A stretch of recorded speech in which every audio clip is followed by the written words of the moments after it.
Eau de Michel here. Just thought I'd jump on the popularity of the Cabotine that's been shown around a few times recently. I've noticed this fragrance was a big surprise to me. I'm not usually partial to green fragrances. If it's got a green label, bottle, or cap, I tend to stay away. But this one was completely surprising to me. I found that it's very comforting scent, fresh but also very subtle. I was really liking the review that Luc Parfums put out from building a classic vintage perfume collection for $100. I'll put the link in the description, but yeah, the was talking about the blackcurrant note. I don't detect that very well, but I'm wondering, this is the eau de toilette that I have here. It's a little more subtle, I think, not as fruity, I guess, but it does have tuberose, hyacinth, carnation, ginger, jasmine that I think most people pick up. That's what I'm picking up. And I was comparing it to Tendre Poison, but and interesting that Cabotine came out before Tendre Poison, but it actually is they're very interchangeable. I didn't think so at first. I just have this tiny little teeny tiny bottle that I got to pick up because I wanted reference to the fragrance a while ago. And but yes, I put them on each wrist, and especially after they settle down a bit, definitely interchangeable. Interesting too, of course, tuberose being the top scent that people seem to get from both of these fragrances.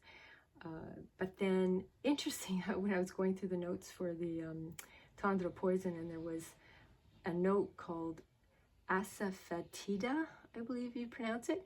Anyways, it's they said it's also referred to as devil's dung or stinking gum. Interesting. Some people said it smelled a lot like onion, but I mean, I don't get that. It must be pretty subtle in here. But I did read that that was a note I was completely unfamiliar with. But also, then another person speaking about this was Ron from Perfume Home. My Fragrance Journey was the video. Again, I'll put the link in the description. And Ron was saying that it could be over applied, which I agree. You could kind of gas yourself out with it, so it takes a light hand. But felt that it was blended well, hint of green and feels powdery. I would agree. Now the civet, Ron spoke about the civet developing, and so I've been trying to experiment with that and see if I can detect that. My nose doesn't always catch things on the first try, so I'm still trying to see if I can check that part out. There's the syrupy blackcurrant though, from the EDP that's in Fragrantica. I found Skin Scents for Fuss Pots. They had written a little blurb about it saying, well, I'll read it here. It's actually crazy that aldehydes aren't listed in the notes or accords. Spraying Cabotine EDP or EDT is like getting punched in the face with bubbles. Extremely soapy, yes. That's probably what I like about it. Just very fresh and clean, but very soft. The EDT for me. Skin Scents for Fuss Pots also said that they found the EDP softer and smoother. So now I'm very interested in trying the EDP because of that, with more syrupy blackcurrant, the blackcurrant that Luke had mentioned, and easier to wear than the EDT, but they're both lovely. I can only wear it in winter though. It's so strong. But yeah, I'm totally curious now about the EDP on this one. I'd like to try it. It's Skin Scent for Fuss Pots mentioned aldehydes that aren't listed, but also Ron mentioned aldehydes, feeling like there was aldehydes in there that weren't mentioned. And then Thrifty Hen I also did a video, March Perfume Tray Cold Weather Fragrances I Wore. Again, link in the description. And Thrifty Hen mentioned, I'm sorry, I've forgotten your first name, your real name, Comforting Soapy Bedtime. And now that's what I've tried, using this for bedtime, and it is quite nice and comforting. Lasts on fabric, which I would totally agree. It's a really nice one that way. So anyways, those two. And then also we were talking about, oh, I guess I was going to also share just the I don't know if that'll focus in there, but just to give you a little blip about it being floral, white flowers, and oh, I've got the French there. I'm sure you can figure that out. And so the next one, though, I was going to talk about was, I think it's like 20 years later, they brought out, oh, sorry, there, you just got a preview to my flanker that I was going to show too, the Cabotine Gold. This one also was brought to my attention from Luke. So this one is jasmine, mandarin, patchouli, pink pepper, and vetiver seem to be the top scents that a lot of people seem to be catching. I'm just going to put, so you see it better that way. That it was a very similar to Coco Mademoiselle, which I also had, so I thought I'd give those two a try, putting them on each wrist. And once again, these two right away, I could definitely smell the similarity. Coco Mademoiselle and well, they both share quite a few. Mandarin, orange, patchouli. They both have jasmine. Now with the Cabotine Gold, I was thinking of it being sort of perfumey with just a hint of what's marketed as masculine. That's what I felt. I'm thinking that might be probably from the vetiver. To me, the vetiver comes off as masculine, but not manly. Again, going with how things are marketed. But I found it not as lively as Coco Mademoiselle, if that makes any sense. This one just seemed like a little richer, and actually Luke mentioned that it felt a little cheap smelling to Luke, and I'm thinking that might be because it's kind of perfumey, but I mean, still very nice, of course. It's just maybe a little more watered down, not as potent. And Luke did perfume haul from vintage to modern, new scents and smelly mail. That was, again, I'll put the link in the description, and Luke speaks about the Cabotine Gold here. So that one, I mean, it's funny, it's a couple that I had that I wasn't really, you put things to the back because you're spraying other things, and then it brought it to my attention. So it was kind of nice. All week I've just been playing around with them, and I found it interesting too, of course, with the green and the bottles kind of matching for what the fragrances were similar to.